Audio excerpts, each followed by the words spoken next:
Hi everybody and welcome back to my channel. I am in the open air sky deck at the Sky Club at the Salt Lake City International Airport, and I'm going to take you with me to Spokane today.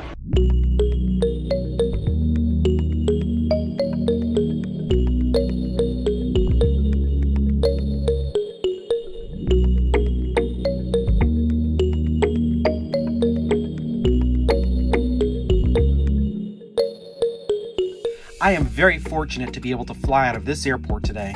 Featured here is the Canyon. It represents the effect of light on the rocks of canyons in Utah that have weathered over time.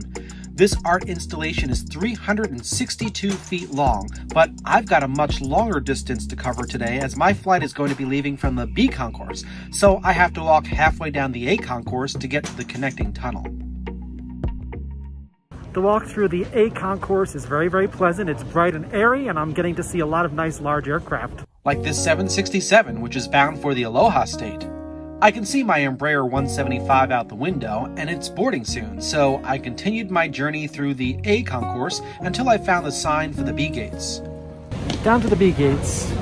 At the time this video is being released, the only way to get to the B gates is to descend into an underground tunnel that goes under the ramp and emerges on the other side into the B concourse, but this is only temporary. A new and permanent tunnel called the River Tunnel is being built to the east and will be parallel to this tunnel. It's called the River Tunnel because it will feature blue lights and sounds to mimic the atmosphere of being on a river in the canyons of Utah. But for now, this is the only way to get to the B gates. Hello, new SLC. I'm loving it. I'm on the moving sidewalk and the connecting tunnel between the A and the B gates. For now, this will do, and the artwork on the wall absolutely made me feel like I was in Utah. Despite being below the ground, this space is well lit and provides constant reminders of being outdoors.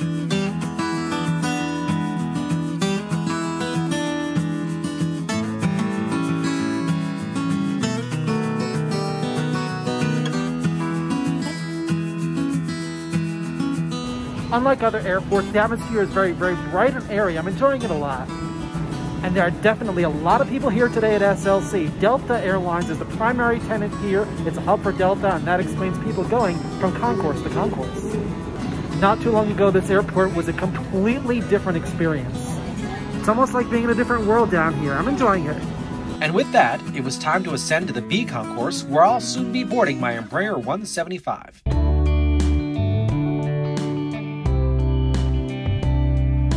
I am now in the B concourse after having gone through the underground tunnel. The B concourse has a very similar look to the A concourse. Both concourses have gates on either side, and there are plenty of shops scattered throughout. My gate today is Bravo 4, which is almost at the far western end of the concourse.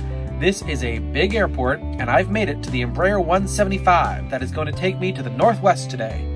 This is a brand new aircraft, and at the time of filming, this jet was just 4 months old, a baby. When I arrived at the gate, the ground crew was fueling up the flight and the captain was completing the pre-flight walk-around to ensure that there was no damage from the aircraft's inbound journey to SLC so that we can safely get to where we need to go. So come along with me for this trip to Spokane. Our departure time today is 3:20 p.m. We have some exciting announcements to make here. We're bringing back complimentary drinks and snacks at some of our best routes. On select flights, you'll see a variety of service options offerings depending on length of flight. Please note that better regulations prohibit consuming any alcohol when on board. Delta has also introduced tap to pay for in-flight purchases. If you have not already done so, please take a moment to set up your digital wallet like Apple Pay or Samsung. Before I board, here's a rare look at a 767-400. I've got a ticket on one for a flight in the future, so stay tuned for that video. I'm the first on board today on my way to Spokane. Delta's boarding process lets people who need extra help, people with small children, and members of the military board first, but no one fell into those categories today, so I boarded with the next group, first class and diamond medallions. Today, I fit into both of those categories. Like I said, this aircraft is a baby and was so fresh looking and so clean. I took a nice look at this empty cabin, knowing it would be full of passengers soon as I made my way to row 4, seat a single seat that is both a window and an aisle. Behind first class are the Comfort Plus seats, and behind that are the main cabin seats. This aircraft has got a great cabin. It's really spacious, and you sometimes forget that this is a regional jet. It has a grand feel to it, with many of the amenities of a larger jet, but there are no IFE screens. The windows are large, but they're not lined up perfectly, so in row 4, I'll have to reach a bit to film out the window today. Row 1 is ideal, but it was occupied at the time of my booking. It was great to know how new this airplane was too, especially considering that I had recently been on several airplanes that were well over 20 years old. Overall, this is a very pleasant aircraft in air. Yeah. Even though row 1 provides the best legroom, there was more than enough space here for me in the standard first class seat in row 4. But for the best window views, it looks like I'm going to have to lean forward a bit. Delta Connection, Skywest Airlines 3697, Spokane Airport or destination, 1 hour 15 minutes flight time. That's from takeoff to landing. Temperature Spokane right now 93. Gonna get a little warmer up to 97. Doesn't look like it's gonna hit 100 there today. Clear and sunny the next 5 days. Flight attendants Christy and Tana, kind of remind you all the primary responsibility, your safety. Please adhere to any requests they may have and just follow along with their safety briefings. I know you've seen them before, heard them before. They're still quite important. And the face covering, face mask required to be worn throughout the flight. Now, I didn't know if you knew this today. Today is a national holiday. It's National Mac and Cheese Day of all days. Kind of right there at the top of the list of comfort foods in America. Anyway, just some useless information I thought I'd share with you. I could appreciate you coming along today. Now that we know that it's National Mac and Cheese Day, the B4 jet bridge moved back and we're ready to start on over to Spokane. It's always nice to see this, as it indicates that we're ready to receive clearance from ramp control for pushback and get on our way. Here I'm looking at the flight attendant conducting the safety demo since there are no TVs on this airplane to show on. Today we'll be taking off on runway 34 left and we'll be taking the same route from the ramp as this A321. We have been cleared to push back, and the ramp for this new terminal is very wide, allowing aircraft to be able to pass each other. It's very unlike the old SLC terminal with multiple fingers and less ramp space between them. The new layout is going to lead to less ground delays, a metric very important to any airline for fuel savings. We're about to start some fuel burn now, however, as the captain starts the CF-34 high bypass turbofan engines located under each wing. Let's start moving under our own power. As we taxi out, we see how big this ramp is. There's a 737 off our left side moving along right next to us, preventing conflict. Talk about airport efficiency. As we leave the new ramp area, we contact ground control for clearance to taxi to the older taxiways that lead to runway 34 left. Our taxi route today is simple. It's a left turn onto taxiway Alpha all the way to the end, and there are only a few airplanes ahead of us. From the taxiway, we get a nice view of the A concourse where this video started. The A concourse is connected to the entry of the airport and is actually going to be expanded on the other side to add more gates. This terminal is still growing. It's a quick and easy taxi to runway 34 left as the departure queue moved quickly. This was the only runway being used for departures at this time, which made for a very efficient airport operation. As we taxied past downtown Salt Lake City, ground control told us to switch to the tower controller, who issued us clearance for takeoff.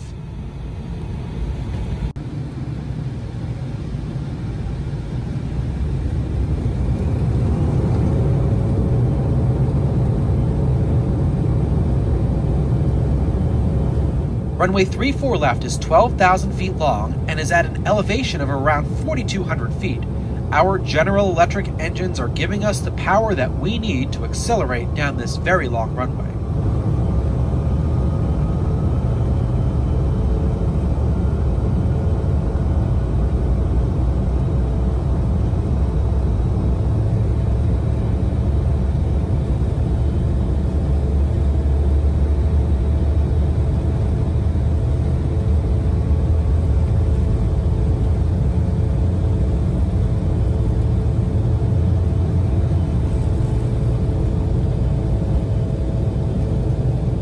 As we become airborne and switch to the departure control frequency, we fly a standard departure procedure called the Seagull 1 departure. This calls for a left-hand turn after takeoff from runway 34 left. Departures can be assigned a heading anywhere between 320 degrees counterclockwise to 260 degrees. Our heading today takes us away from the city and directly towards the Great Salt Lake. From a noise perspective, this departure procedure takes flights over an unpopulated area and then over the lake. The scenery on departure from SLC is beautiful, and it's interesting to see the unique landscape as the land gives way to water.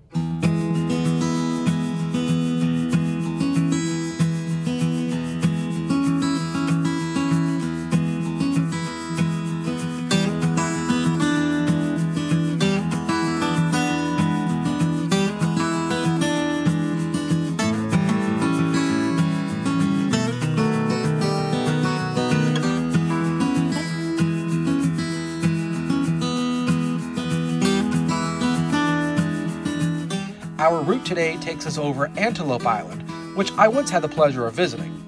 It's the largest island in the Great Salt Lake, and although you can't see it from this high up, you can find antelope, bison, deer, and sheep here. It's a very scenic place, and I highly recommend it when visiting this area.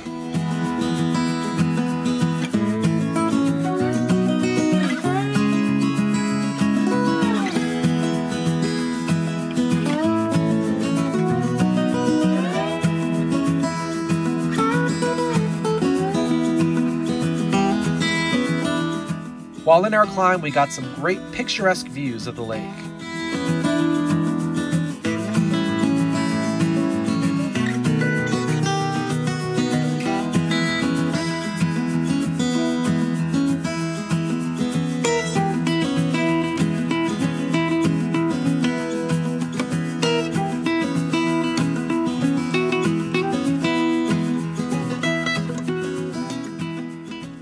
As we climbed higher, I plugged in my phone for some charging in the charging outlet that was built into my seat. I noticed that it was getting harder to see. Unfortunately, when this video was filmed in the summer of 2021, there were a lot of forest fires in the western US, and the air was thick with smoke, and it only got worse throughout the flight. As a window seat guy, this was really disappointing, but I always keep an eye out for anything interesting for this channel.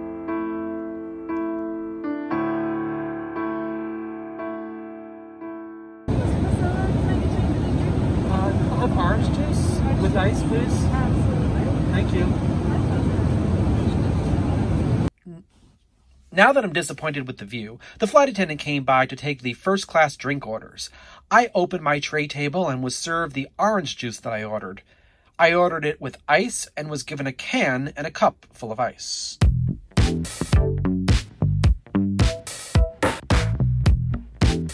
This being a short flight, the meal was nuts and Biscoff cookies and served on a tray. We're now above the smoke and meal service is over, so I'm going to make a trip to the first class lavatory located at the front part of this aircraft. It's a rather standard airplane lavatory, but it's spacious. The bathroom lacked the hand lotion that is found in many mainline first class lavatories, but this is a regional jet operated by SkyWest, and it's not offered. I'm not that tall and I just made it in here. It's time for me to return to my seat. The flight attendants had closed off the galley as they finished their service, so that's why there's a curtain here. I'm going to walk past rows 1 to 3 to get to my seat, which is getting hot because the sun is shining directly on it. And that's why I'm grateful for the overhead air unit, which I needed to open up to cool my space off. The bulk of this flight takes place over the state of Idaho, but I could not see it because of the smoke outside. I'm sure it's pretty scenic down there, but I do have a future flight booked on this same route, and hopefully by then I can see. Speaking of people who have no views, our flight is being controlled by 2 air route traffic control centers today. The first one is in Salt Lake City, and about halfway through the flight, we fall under the control of the Seattle Center before we're handed off to Spokane Approach Control, which is located at the Spokane Airport. Here's another aircraft being controlled by the high-altitude controllers. We're getting ready to start on down towards Spokane, and things aren't looking very good outside. The smoke that we're flying through on our descent is intense, and the visibility is poor. We're talking to the approach controller now, who handles flights around a 35-mile radius of Spokane Airport. The controller is setting us up for an approach to runway 21 with a left turn to join the final approach course. It's all instruments and instructions today. As we descend, we head towards the north, towards the city of Spokane Valley, which is east of Spokane. it was almost a bit disorienting when looking out the window, so I am very grateful for the instruments in the cockpit that are being used by our pilots. Air traffic control and modern avionics are safely helping us get to the point where we need to be so that we can line up with the runway and land. Once over the city of Spokane Valley, we're instructed by the approach controller to make a left-hand turn which will bring us to the west. Our final approach to runway 21 will be towards the southwest, which is in the direction that the runway heads in, and we're going to make the turn towards the airport with sufficient time to line up with the runway. As we make the left turn, we pass by Felts Field, Spokane's general aviation airport. Through the smoke, we can see the airport's long and short parallel runways. We're just to the north of Felts Field as we finalize getting lined up with runway 21 at Spokane International Airport. Once all lined up, we are cleared for the approach and are asked to contact the controller in the control tower. The control tower at Spokane Airport is actually the tallest air traffic control tower in the United States Northwest, and the controller on the top floor tells us that we are cleared to land on runway 21. We're all set to fly straight into the runway.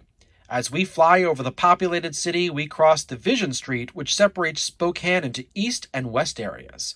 And on the left-hand side of the airplane, we get a great view of downtown Spokane.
Runway 21 has a heading of 211 degrees and is 11,002 feet long.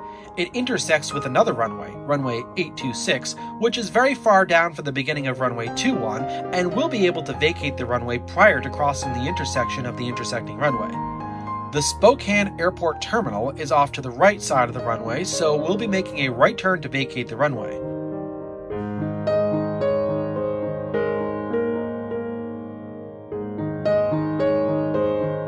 On the left side of the runway are various cargo facilities, as well as the air traffic control tower and approach control facilities. As we clear the runway, we speak to another controller in the tower, the ground controller, who tells us which taxiways to take to get to the gate. Today, our gate will be in Concourse B, one of the older concourses at this airport, and at this airport the taxi times are very short. We're now approaching the gate, which is used for Delta Airlines, as the ground crew marshals us in. Once we've come to a complete stop, the gate agent, who was in the terminal preparing for this flight's outbound leg, comes down the jet bridge to bring it up to the forward boarding door so that the passengers can deplane. Thank you, you too. Well, I've made it to the Spokane International Airport. That was a very Spokane type approach. There was a lot of smoke in the area and the visibility was greatly reduced, so we had to do an ILS approach to the runway.